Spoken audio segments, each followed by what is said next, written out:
Mateus capítulo 24, o sermão profético, a destruição do templo.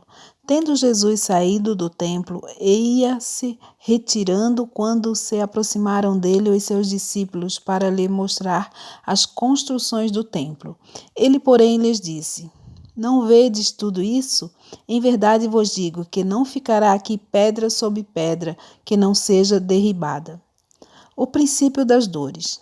No Monte das Oliveiras, achava-se Jesus assentado quando se aproximaram deles os discípulos. Em particular, lhe pediram: Dize-nos, quando sucederão essas coisas e que sinal haverá da tua vinda, da consumação do século?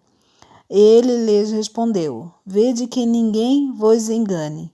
Porque virão muitos em meu nome, dizendo, Eu sou Cristo, e enganarão a muitos. E certamente ouvireis falar de guerras e rumores de guerra. Vedes, não vos assusteis, porque é necessário assim acontecer, mas ainda não é o fim. Portanto, se levantará nação contra nação, reino contra reino, e haverá fomes e terremotos em vários lugares. Porém, tudo isto é o princípio das dores. Então sereis atribulados e vos matarão. Sereis odiados de todas as nações por causa do meu nome. Neste tempo, muitos hão de se escandalizar, trair e odiar uns aos outros. Levantar-se-ão muitos falsos profetas e enganarão a muitos.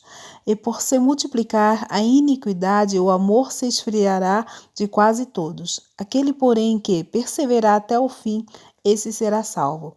E será pregado este evangelho do reino por todo o mundo, para testemunho a todas as nações. Então virá o fim.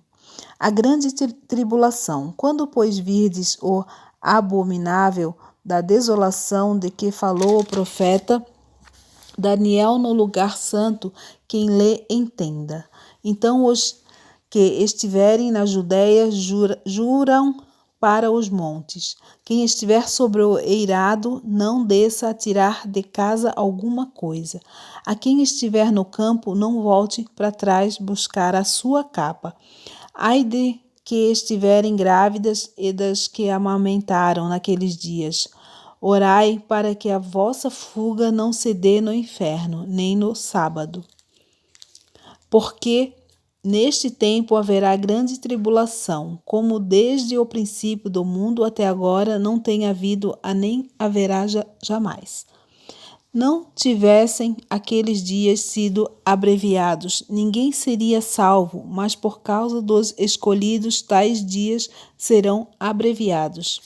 Então, se alguém vos disser, eis aqui o Cristo, ou ei-lo ali, não acreditais, porque surgiram falsos cristos e falsos profetas operando grandes sinais e prodígios para enganar, se possível, os próprios eleitos. Vede que vô-lo tenho predito. Portanto, se vós dissessem, eis que ele está no deserto, não saiais, ou ei-lo no interior da casa, não acrediteis. Porque assim como o relâmpago sai do oriente e se mostra até no ocidente, assim há de ser a vinda do Filho do Homem. Onde estiver o cadáver, aí se ajuntarão os abutres. A vinda do Filho do Homem. Logo em seguida a tribulação daqueles dias, o sol escurecerá, a lua não dará sua claridade, as estrelas cairão do firmamento e os poderes dos céus serão abalados. Então aparecerá ao céu o sinal de Filho do Homem. Todos os povos da terra se lamentarão e verão o Filho do Homem vindo sobre as nuvens do céu, com poder e glória. Ele enviará os seus anjos com grande clamor de trombeta, os quais reunirão os seus escolhidos dos quatro ventos, de uma e outra extremidade dos céus. A parábola da figueira, exortação à vigília. Aprendei, pois, a parábola da figueira. Quando já os seus ramos se renovam e as folhas brotam, sabeis que está próximo o verão. Assim também vós, quando virdes todas essas coisas, sabei que está próximo às portas. Em verdade vos digo que não passará esta geração sem que tudo isto aconteça. Passará o céu e a terra, porém as minhas palavras não passarão. Mas a respeito daquele dia e hora, ninguém sabe, nem os anjos do céu, nem o Filho, senão o Pai. Pois assim como o filho nos dias de Noé, também será a vinda do Filho do Homem. Porquanto assim como nos dias anteriores ao dilúvio comiam e bebiam, casavam e davam-te em casamento, até o dia em que Noé entrou na arca. Se não o perceberam, senão quando veio o dilúvio e os levou a todos, assim será também a vinda do Filho do Homem. Então 2 estarão no campo, um será tornado e deixando o outro. 2 estarão trabalhando num moinho, uma será tomada e deixada a outra. Portanto, vigiai, porque não sabeis em que dia vem o vosso Senhor. Mas considerai isto: se o pai de família soubesse o que hora viria o ladrão, vigiaria e não deixaria que fosse arrombada sua casa. Por isso, ficai também vós apercebidos, porque a hora em que não cuidais, o Filho do Homem virá. A parábola do bom servo e do mau. Quem é, pois, o servo fiel e prudente, a quem o Senhor confiou os seus conselhos para dar-lhe o sustento a seu tempo? Bem-aventurado aquele servo a quem seu Senhor, quando vier, achar fazendo assim. Em verdade vos digo que lhe confiará todos os seus bens. Mas se aquele servo, sendo mau, disser consigo mesmo: meu Senhor, demora-se, e passar a espancar os seus companheiros e a comer e beber com árbrios, virá o Senhor daquele servo em dia em que não o espera e em hora que não sabe.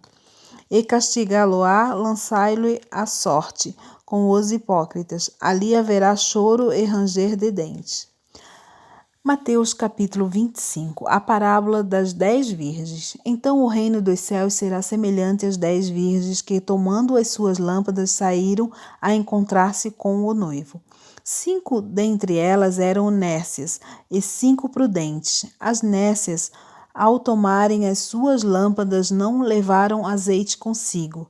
No entanto, as prudentes, além das lâmpadas, levaram azeite nas vasilhas. E tardando o noivo, foram todas tomadas de sono e adormeceram. Mas à meia-noite, ouvindo-se um grito, eis o noivo, saiu ao seu encontro. Então se levantaram todas aquelas virgens e prepararam as suas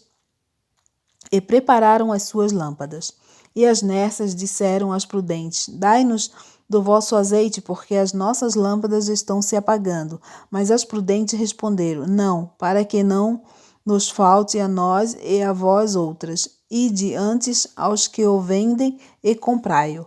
E, saindo elas para comprar, chegou o noivo, e as que estavam apercebidas entraram com ele para as bodas, e fechou-se a porta. Mais tarde chegaram as virgens nécias, clamando: Senhor, Senhor, abra-nos a porta. Mas ele respondeu: em verdade vos digo que não vos conheço. Vigiai, pois, porque não sabeis o dia nem a hora. A parábola dos talentos. Pois será como um homem que, assentando-se dos pais, chamou os seus servos e lhes confiou os seus bens. A um deu 5 talentos, a outro 2 e a outro 1. A cada um segundo a sua própria capacidade, e então partiu. O que receberá 5 talentos saiu imediatamente a negociar com eles e ganhou outros 5. Do mesmo modo, o que receberá 2 ganhou outros 2.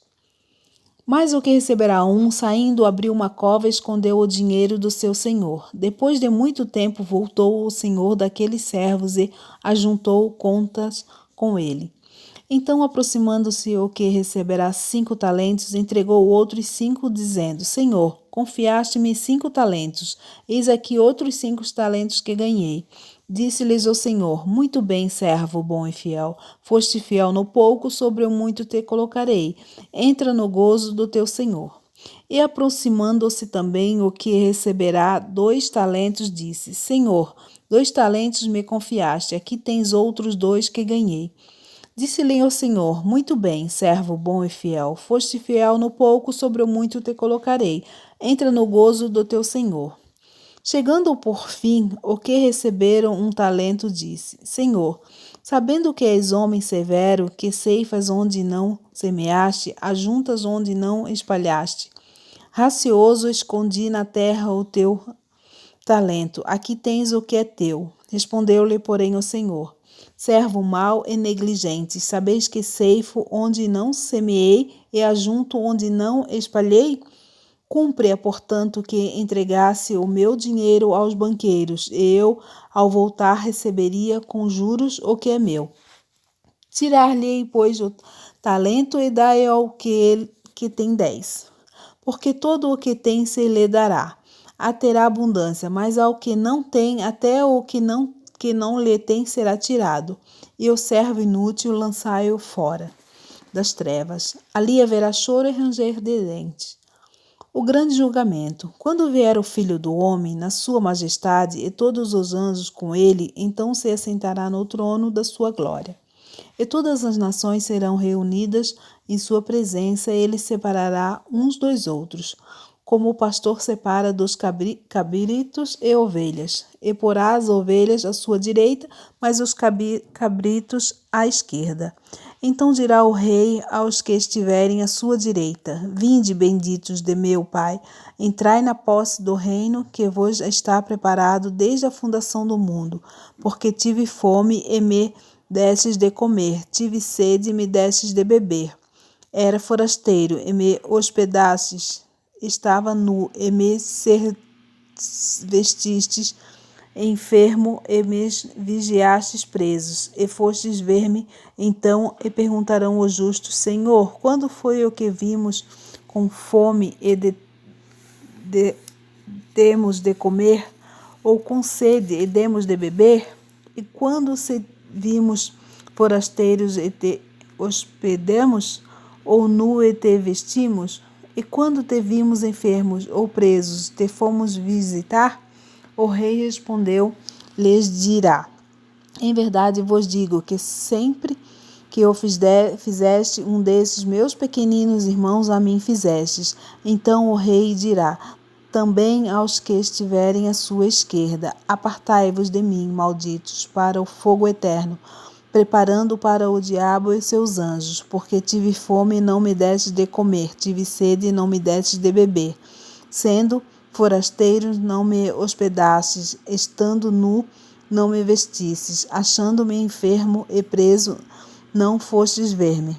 E eles lhe perguntarão: Senhor, quando foi que te vimos com fome, com sede, forasteiro nu, enfermo ou preso, e não te assistimos? Então lhe respondera: em verdade vos digo que sempre que o deixaste de fazer a um desses mais pequeninos, a mim o deixaste de fazer. Irão estes para o castigo eterno, porém os justos para a vida eterna.